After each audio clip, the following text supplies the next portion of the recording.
तो अगर मैं आपसे पूछूं कि आज तक का सबसे बेस्ट विलन कौन है, तो हो सकता है कुछ कहें थैनोस, डार्थ वेडर या वोल्डेमॉर्ट। बट बहुत से लोग हैं जिनके दिमाग में right away the joker click होगा, राइट? लेकिन क्यों? वाई? क्यों हम जोकर को एक लेजेंड कैरेक्टर मानते हैं?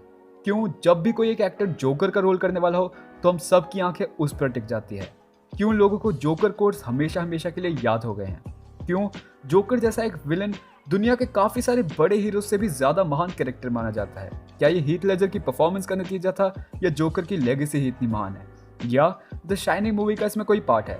आज के इस वीडियो में हम बात करेंगे कि ऐसे क्या रीजन है जिसने एक कैरेक्टर को, वो भी एक विलन को, लोगों का फेवरेट बना दिया है। तो यार जो सबसे पहला रीजन है वो कोई फैक्ट पे बेस्ड नहीं है, वो मेरे खुद के ओपिनियन है और मेरे थॉट्स है कि जोकर के कैरेक्टर में ऐसे क्या फीचर्स है जो हमें उससे कनेक्ट करता है। तो जो मेरे ओपिनियन में जोकर को इतना महान बनाता है वो है उसकी रिलेटेबिलिटी, उसका कनेक्शन जो हम फील करते हैं। उसका विलन अवतार चाहे जितना भी माइंड ब्लोइंग हो, बट उसकी बैक स्टोरी, इंस्पिरेशन और इमोशंस वो रीजंस है जो हमें जोकर से कनेक्ट करते हैं। आई मीन जोकर जस्ट एक नॉर्मल आदमी था जो सोसाइटी की जजमेंट, आर्ग्यूमेंट्स और टॉन्ट्स को झेलता जा रहा था, लेकिन जब उससे वो नहीं हो पाया तो यार ही जस्ट टर्न्ड इनटू अ गाय जो अब सोसाइटी में फिट होने में तो बिल्कुल इंटरेस्टेड नहीं है।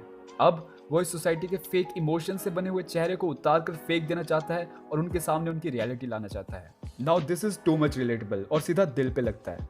अगर आपको अभी नहीं समझ आया तो यार एक जनरल पॉइंट पे बात करते हैं। इस वर्ल्ड में हर किसी की कोई ना कोई एक फेवरेट पर्सनैलिटी, यूट्यूबर, एक्टर, कुछ भी मान लो, जिसको आपने ऑन स्क्रीन देखा है और आपको लगता है कि यार क्या मस्त पर्सनैलिटी है और आप उसके जैसे बनने की कोशिश करते हैं, जिस वजह से आप खुद की जो इमोशंस है, खुद की जो फीलिंग्स, एक्सप्रेशंस है, उन्हें दबा देते हैं और आप सोचते हैं कि मैं इस जैसा बनूंगा क्योंकि यार ऐसे ही लोग सुपीरियर होते हैं। सेम चीज़ जोकर पे भी अप्लाई होती है, बस फर्क इतना है कि जोकर की कोई एक फेवरेट पर्सनैलिटी नहीं है। मतलब आप बैटमैन मान सकते हैं लेकिन वो बैटमैन की तरह बनना नहीं चाहता। जोकर एक सोसाइटी का पार्ट बनना चाहता था, वो सीखना चाहता था कि लोग फेक इमोशंस कैसे एक्ट कर सकते हैं, लेकिन जब जोकर से वो नहीं हो पाया तो वो विलन में टर्न हो गया।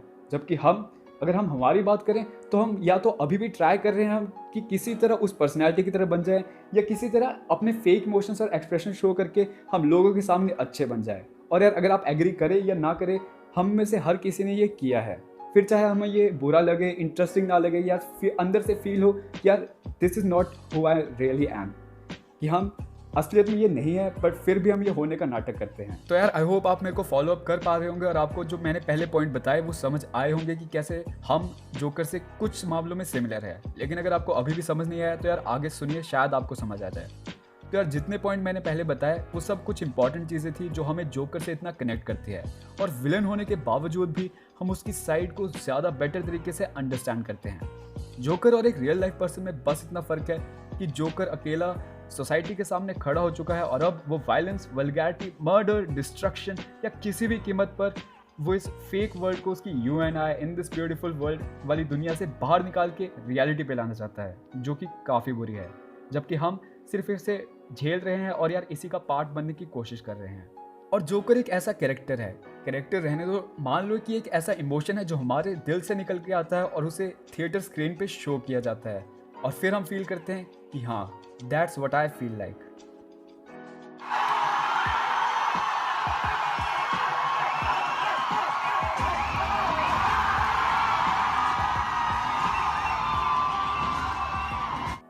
और फिर हम सोचते हैं कि यार क्या मस्त कैरेक्टर है, काश मैं भी ऐसा कुछ कर पाता। आई मीन मैं वर्ल्ड को ख़त्म नहीं कर पाता, लेकिन हम अपनी रियल साइड को एक्सप्रेस कर पाते और लोग उसे प्यार से एक्सेप्ट करते, ना कि हमें अपना पार्ट बनाने की कोशिश करते।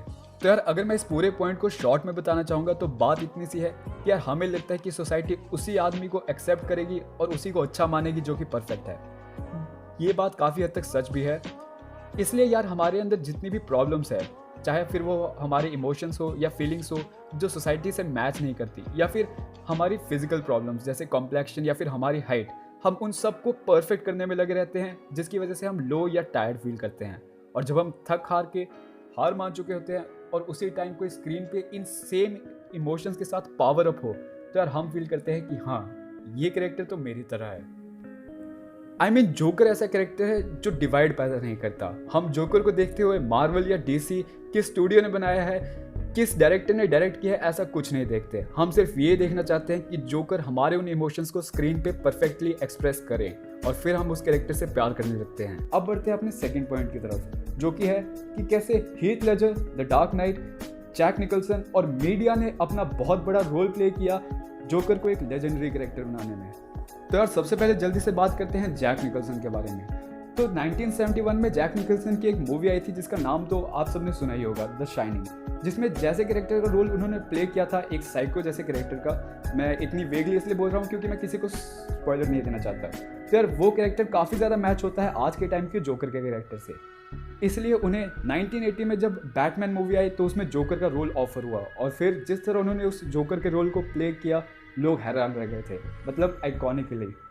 ऐसा नहीं है कि पहली बार किसी ने जोकर पे ऑन स्क्रीन ऐसा कोई रोल प्ले किया था, उससे पहले भी एक बैटमैन मूवी आई थी, लेकिन यार उसमें जोकर और बैटमैन सर्फिंग मैच लगा रहे थे, तो उसके बारे में इतनी ज़्यादा बात नहीं करेंगे।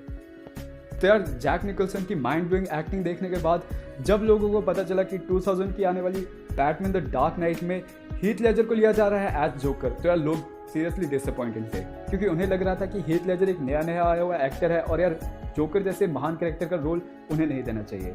बट फिर जब हीथ लेजर ने परफॉर्मेंस करके दिखाई तो लोगों की राय ही बदल गई। उन्हें पता लग गया था कि ये एक्टर कुछ कर सकता है, और यार मैं जोकर के बारे में क्या कहूँ, उस परफॉर्मेंस को कोई वर्ड्स में एक्सप्रेस नहीं कर सकता। मैं क्या कहूँगा, माइंड ब्लोइंग, अमेजिंग, लेजेंडरी, बस। लेकिन यार ये वर्ड्स भी कम है। तो यार हीथ लेजर की परफॉर्मेंस ने बहुत बड़ा रोल प्ले किया है जोकर को छोटे से लेवल से, एक कॉमिक बुक कैरेक्टर से बहुत बड़े लेवल पे ले जाने के लिए।